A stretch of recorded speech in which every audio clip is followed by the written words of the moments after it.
One of our great friends here at Ben's Menu is Bessemer, and we have Lexi from Bessemer, and I'm cooking with the Bessemer Cookware for the first time. You are, and I'm very excited about it, Ben, because I get to sit back and watch you. Yeah, normally you're doing all the hard work and I get to relax. That's right. So you're teaching me a dish that I've always wanted to learn how to do properly, so very exciting. You've told me you've made this before and talked me through it. It's fairly similar to the way that I make it. Yes. I'm lucky I've been to Spain and I've had a guy who's made paella his whole life, or paella his whole life, and he showed us how to make it, and it's very, very, very close. Oh, excellent. That's good. So I've slowly brought heat into the Yes. pan like you've taught me. I've got my Bessemer license. Yes, I've got you my have. little bit of water here and I can flick it and I get that sound.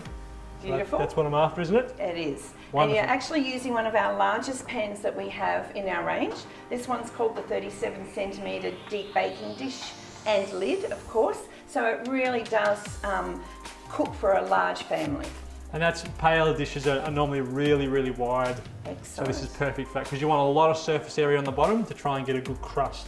So Okay. first thing, some oil. So probably 2 tablespoons of oil in there because we want to get a good coating of oil on our rice.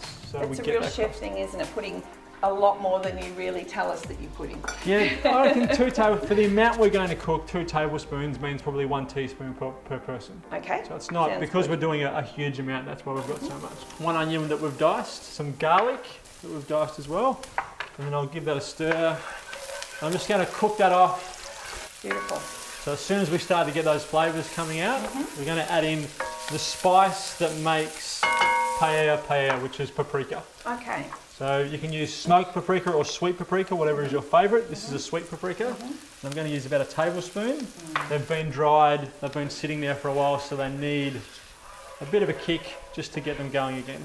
And the heat does that. And then the one little addition that you don't have in yours that we learnt, I guess Mexico and Spain are very similar, they're very close. A Mexican ingredient which is called Achiote. Oh, no, I haven't ever heard of it. Yeah, it's an annatto seed that's turned into a paste, so it's very similar to paprika. I'm just going to crumble that Achiote, and if you can't get your hands on Achiote, just put in an extra teaspoon of smoked paprika. Okay. And then our chicken. So I want to brown off 1 chicken breast, and cook that in our spice mix, in our onion, in our garlic, and that colour that you get, Looks lovely. yeah, that really bright orange colour is what's going to come through. I'm going to cook that down until we get a little bit of colour on our chicken, and then I'm going to add in my rice and toast that. And the idea is to coat all of the rice with a little bit of oil that we've created in the pan, and that's how you get that nice crust on the bottom of your paella. So what sort of rice are you using? Like, there is a difference, isn't there, between the short grain, the long grains? You know, what is the best one to use? Whatever you would use making a risotto is what you want, because you're trying to bring the starch out of the rice, and that's what gives, again, it settles on the bottom and gives you that crust. Okay. So short grain rice, something like an oberio, you can get paella rices, but the easiest one to find in the supermarket is the oberio rice. Okay. So the risotto style rice. So I want enough rice to coat the bottom. So depending on how big, how much you want to make will depend on how much rice you've got to add. Yes. So we'll just add enough, probably 5 handfuls. Beautiful. So that's a good coating of our rice. And so when we complete this today, how many people would you say this would comfortably feed, this quantity? Depends how big an eater you are. For 4 people as a main meal, and probably 6 to 8 people as an entree. And one of the benefits with our cookware as well is that because it retains that heat for quite some time, when you do put a placemat in the middle of your table and you keep it in the pan, you'll find that your food will stay hot for a lot longer. Okay, so I just want to let that sit and make sure we've got a good coating of oil on all of our rice, and we can start to form that crust, and then I'll add in my wine and my stock.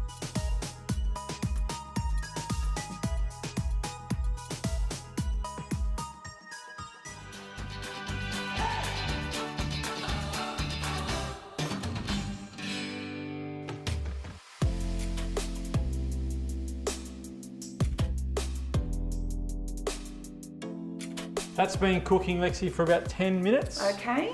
And you can see all of our liquid has reduced right down. We're starting to sort of form that crust on the outside, so that's what we want. So we've got some calamari, place that on top. And as this cooks, it will release a little bit of its, I guess, flavour into the rice. Yeah. But basically we just want to steam it on top. Prawns. Yes.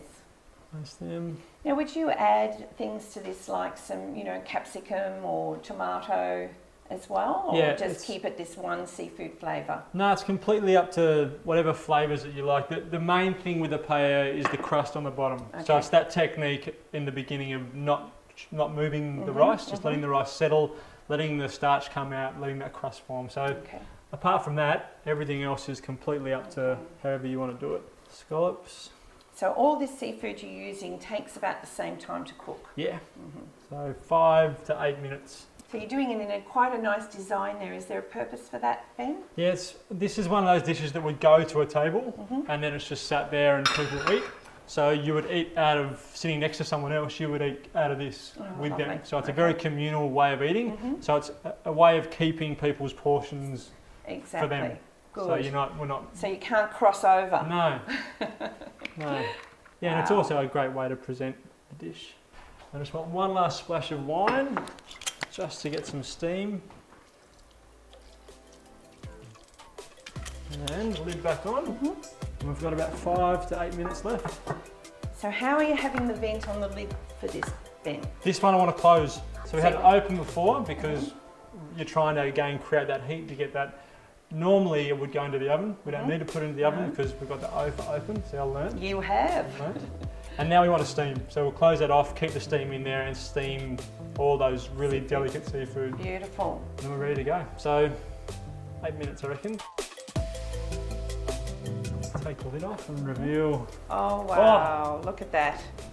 Absolutely beautiful. That's what you want.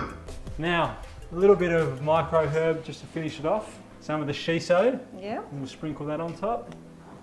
A little sprinkle of salt. It won't need a lot of salt because the mussels will have released some of the salt water that was trapped inside. Yeah.